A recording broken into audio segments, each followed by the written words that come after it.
This week, we unleash our inner geek at Oz Comic-Con Adelaide as we chat to Rand Ratinac, one of the founders of the Australian convention. Also, while we're there, we caught up with one of this year's guests. Hello to all of my friends at Player Attack. It's me, Mario. Woohoo! You're number one. This is Player Attack.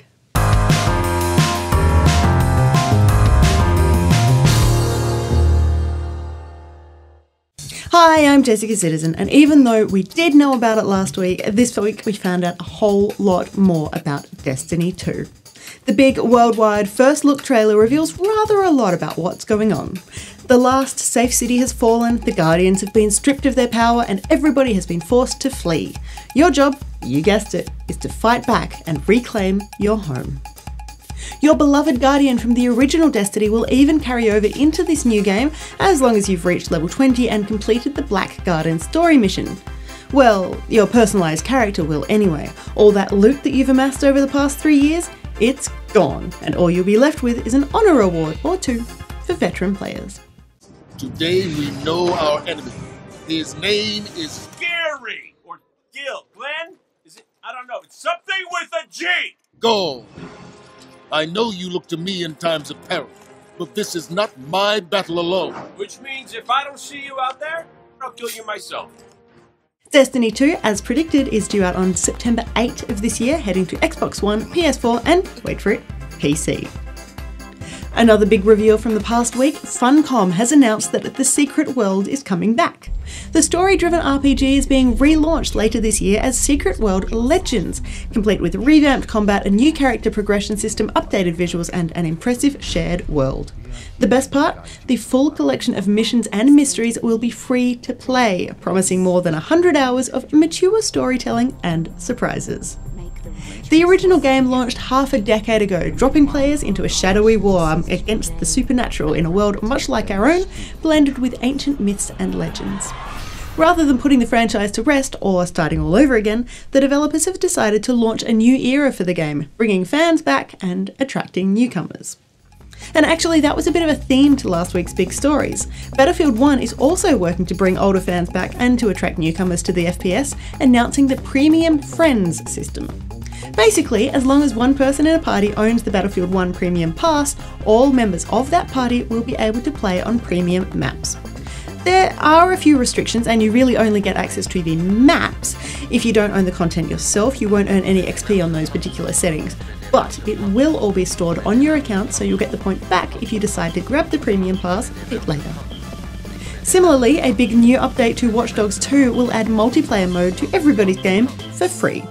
Some of the stuff that was meant to be included in the upcoming No Compromise DLC has now been carved off and will be released separately.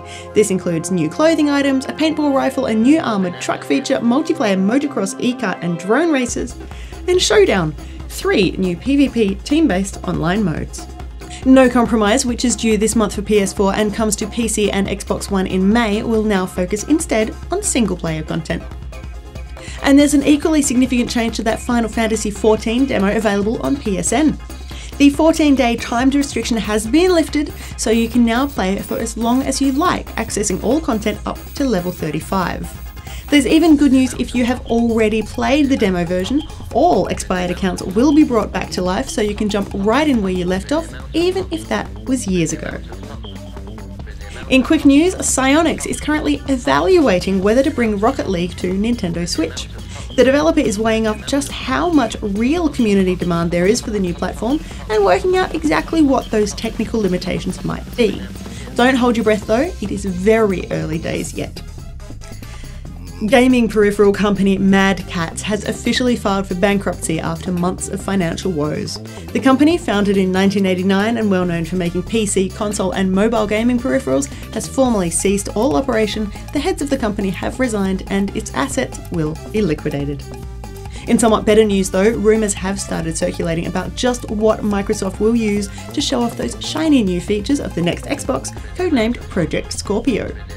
Nothing has been confirmed yet, of course, but the list of planned 4K titles include heavy hitters Forza Motorsport 7, Star Wars Battlefront 2 and the sequel to Red Dead Redemption. Other games listed include a new FIFA, new Madden and the latest Call of Duty, with Crackdown 3 also sneaking in a mention. Project Scorpio is due out by the end of the year, and it looks like it should have an impressive library right out of the box. We are expecting to hear more at E3 in June. Earlier this week, we heard about an incredible mod for World of Warcraft. Titled Warcraft Tales, the fan project was set to rewrite all of the game's quests from level 1 to level 60 to make them more interesting. Standard quests in World of Warcraft are delivered through a pretty boring page of text. Modder Bellular Gaming had planned to do away with that, replacing it instead with images and voice acting to create a more narratively compelling and immersive experience. You were sent towards Eastvale Logging Camp to find out more. Normally that's just a dry horse ride, but instead of doing that, we've got Marshal Dugan sending you off with a letter which is orders and information for his comrade in Eastvale. Now, in the add-on, that's being read out to you, so you're getting all of this immersive story and narration and things going on to actually keep the gameplay always being fun. But Blizzard's legal department heard about the project too, and they feel this mod is not one that's covered by the game's add-on policy. Instead, they consider it to be a third-party expansion set, essentially fanfiction, and so Warcraft Tales has been shut down. And of course, it was April Fool's Day recently, and a number of games decided to celebrate the occasion with some weird and wonderful announcements. Turtle Beach revealed a feed bag so you don't have to leave your console to eat. Nvidia announced G Assist, an AI helper who will play alongside you in games and help you out when you need it. And Black Desert Online moved into the liquor business with its own line of whiskey. Of course, some of these pranks were actually playable. World of Tanks really did head to an all-new world with a new limited-time Mars experience, and Google Maps does now feature a Pac-Man overlay, again, but it looks like Sega has done something a little bit different.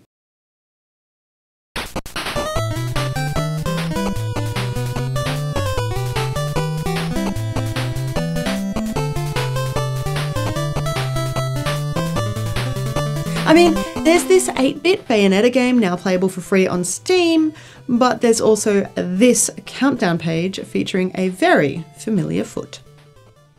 For more information on any of these stories, or to keep up to date with the latest gaming news, head to playerattack.com. But for now, stick around, we've got plenty more still to come.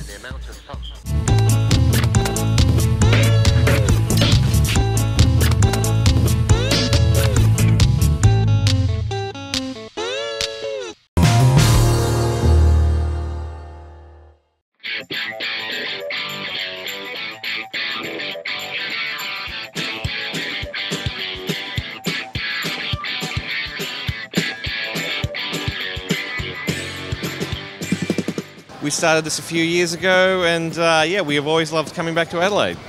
That's great to hear, considering Adelaide used to be such a small, barren place when it came to, like, you know, nerdy, conventional things. So good to see more things happening here, especially like Oz Comic-Con. So what's your role in Oz Comic-Con?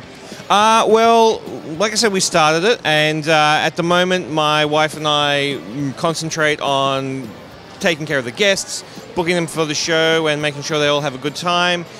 We also oversee things, and yeah, if there's any issues, we run around and put out fires. So how many Oz Comic-Cons are there? There was one in Perth last week. Like, are there more coming? Yeah, we do Melbourne in the middle of the year, and Sydney and Brisbane happen in September. So it's, yeah, 5 throughout the year.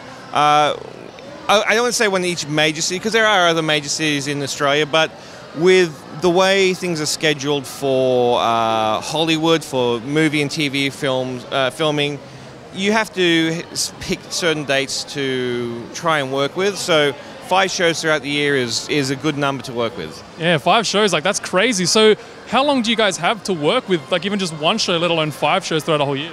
You start working as soon as the previous one finishes, pretty much. You give yourself as much time as possible. Vendors will, you know, plan on coming back the next year, and we can, you know, start taking bookings if they want to do that. We look at exhibitors, we look at features and attractions. A lot of things will vary depending on what people are bringing out. You know, particularly gaming studios and you know, people like Hasbro who do Wizards of the Coast and Magic the Gathering, stuff like that. It all depends what they want to promote as to what will feature at the show. But there's always ways to plan to have them there and start the conversation early. That's why we have people like Disney come along and bring, you know, we have a Rogue One feature here and the Guardians of the Galaxy 2. We didn't know what it was going to be for quite a while, but as you get closer to the show, plans start getting locked down. And then with booking guests, sometimes you have to tell people, we would like you to come 2 years from now and start negotiations on that kind of basis, because some guests are just so crazy busy. You have to give them a lot of notice to try and work things out.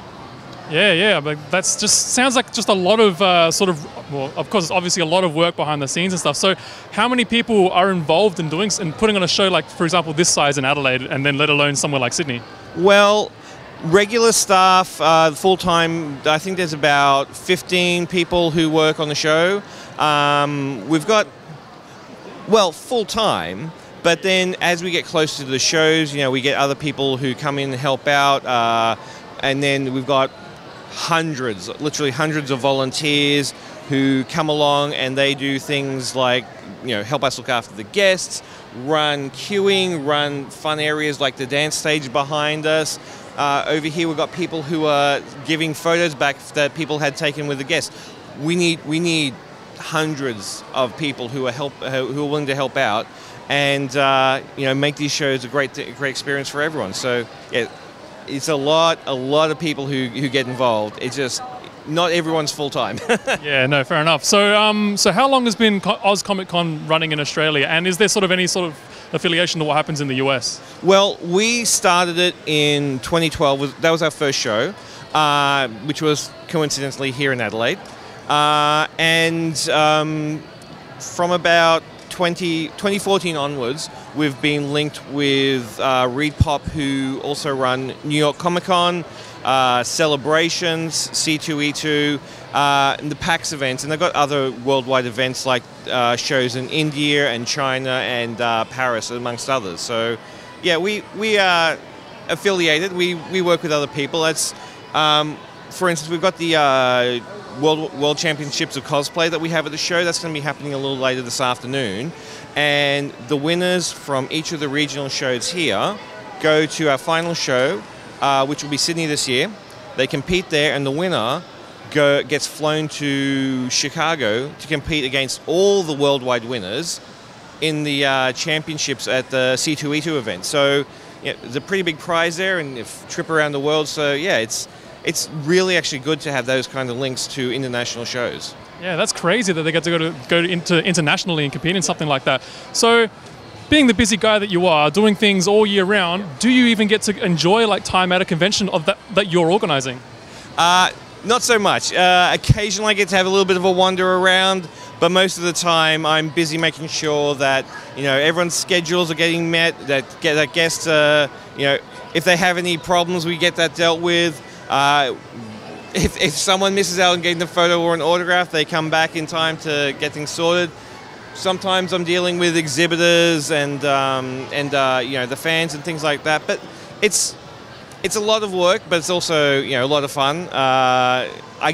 I'm always running past things, but I still get a chance to have a look and go, that's cool. I didn't even know that one is here, because I don't do sales. So we've got our sales team who, they really work on getting in a lot of cool exhibitors and retailers. So, yeah, I don't get to have a really quiet time ever at these kind of shows. But then, in this business, when we go to overseas shows, we don't have quiet times there either. We're there to, look and find new things to bring out here. Yeah, fair enough. Well, all right. So you can tell me. You can be honest with me. Do you at least get some downtime before or after the show to get to meet some of the celebrities or get a photo or something like that? Yeah, we have some time to chat with them when we're between shows, but most of the time we're holed up in the hotel getting things ready for the next weekend, and we're just making sure that they have a good time. So they do things like go and see Australian animals at the zoo, or in Sydney they like to do the Harbour Bridge climb and things like that. It's when they're out here, they're here to meet their fans, have a fun time with the fans, but also experience Australia. That's one of the things we really like to do with the guests when they come out, is give them a real taste of what it's like to live around here.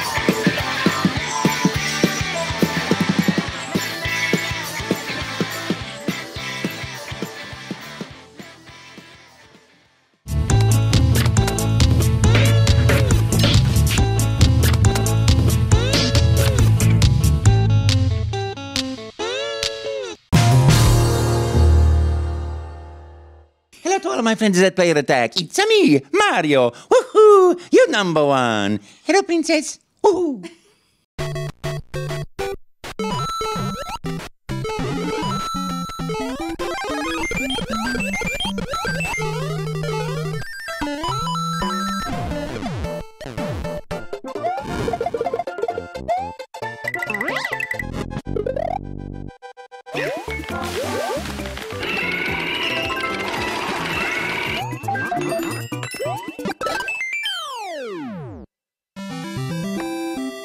Oh yeah, Mario time!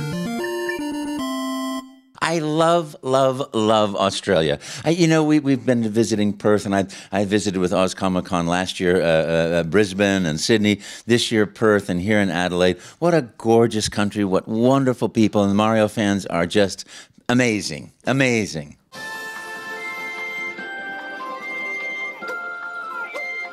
You are one of the most iconic people in the games industry who also could walk down the street completely unrecognised. Yes, except for my gray. I put the gray hair in every day to look old. So, yeah, and it is very sweet because I do actually. I'm almost anonymous, but there is somebody always knows where I am. In the funniest places, I'm in Heidelberg ordering fish, and somebody.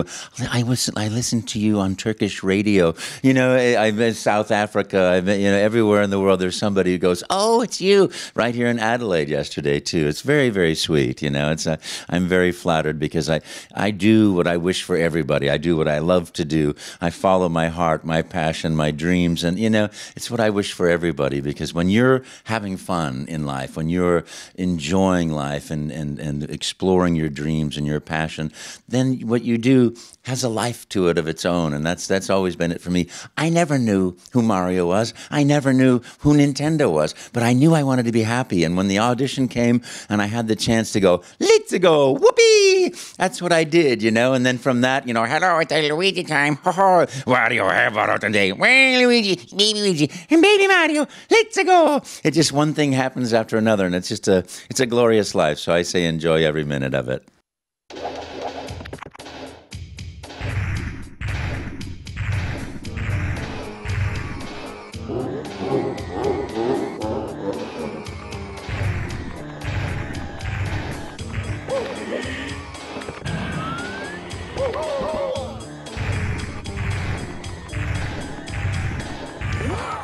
You've obviously been working in video games for a little while. We're not going to start mentioning numbers, but obviously you started when you were very, very young. Very young. Very, very young. Put the gray in every day. What have you noticed? What is the biggest change in the games industry that you've noticed in your several years of working here? Well, I working alone in the booth.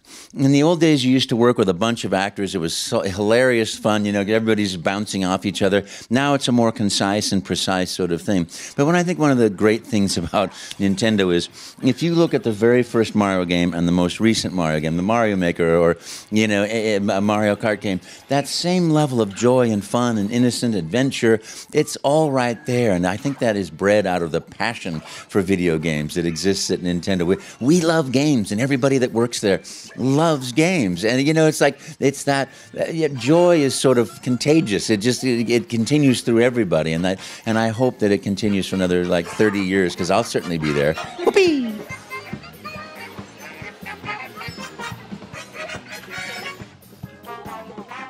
You're talking about your work and being alone in a booth and working on things.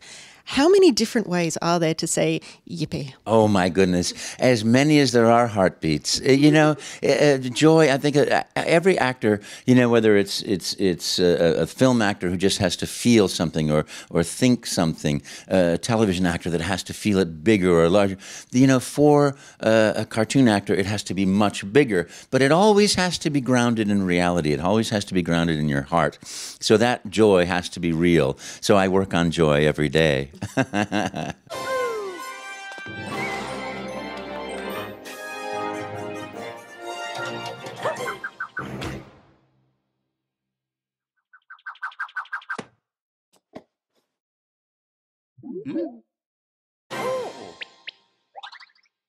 Yeah.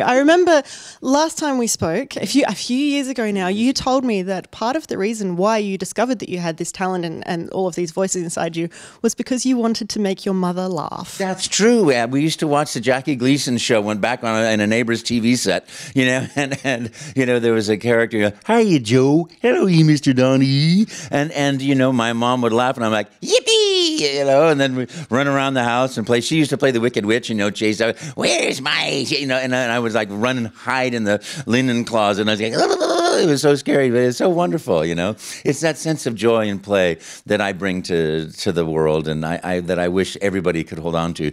You know, human beings are so magnificent, and yet we live our life hearing how rotten things are in the world. But people are great. People are wonderful. People have heart and soul, and there's a common bond of human experience that makes us everybody, you know, really part of the same family.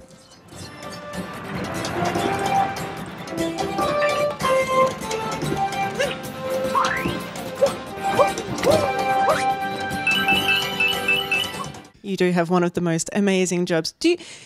What else do you do other than Nintendo and come and visiting Australia?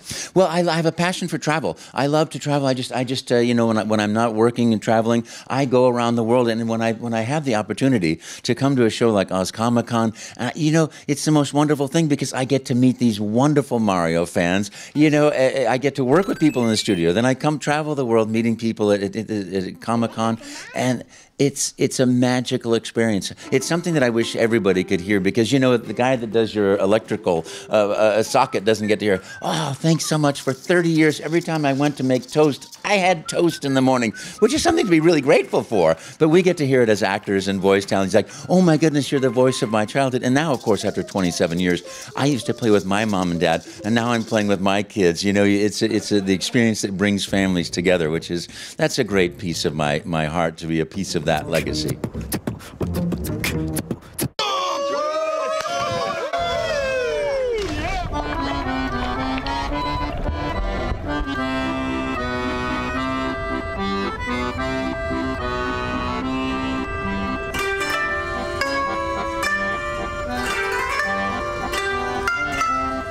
I know it's going to be incredibly difficult for you to pick favourites, but what is one fan experience that has really touched you, that has absolutely stuck with you across the 30 years? You know, they're different sort of experiences, you know, because some are very, very intimate and very personal. Some are, you know, you see a tattoo of Mario, that's a certain level of joy, and that experience, you know, you're the voice of my childhood is joyful too. And, you know, it's not... there are some times when you meet somebody who's gone through terribly difficult childhoods, and the Mario voice and the character brings them a joy, and they remember that, and they express that to me, and that touches my heart and stays with me. You're an amazing, wonderful human being. We are looking forward to hearing more of you. We're looking forward to hearing more of you on the Switch. Yes. And I'm guessing there are big things coming up for you, Mr. Martinet. Yippee! Yes, I'll see you in my games. Whoopee! Ha ha!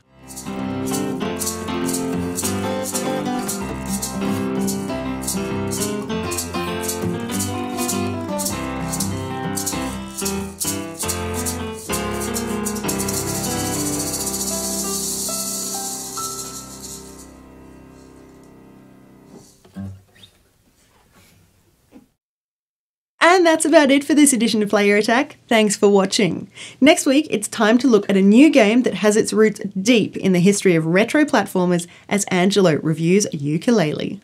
And meanwhile, Johnny goes head-to-head with one of the most powerful women in on-screen sci-fi, Trisha Helfer. In the meantime, you can catch us at playerattack.com. We're on Facebook, YouTube and Twitter. And if you've got something you want to say, send us an email, mailbox@playerattack.com, or just hop on our forums. Also, if you want to support Player Attack, you can find us on Patreon and help us bring you the latest in gaming news, plus all these wonderful interviews and reviews from the world of video games. Till next week, I'm Jessica Citizen, and this is Player Attack.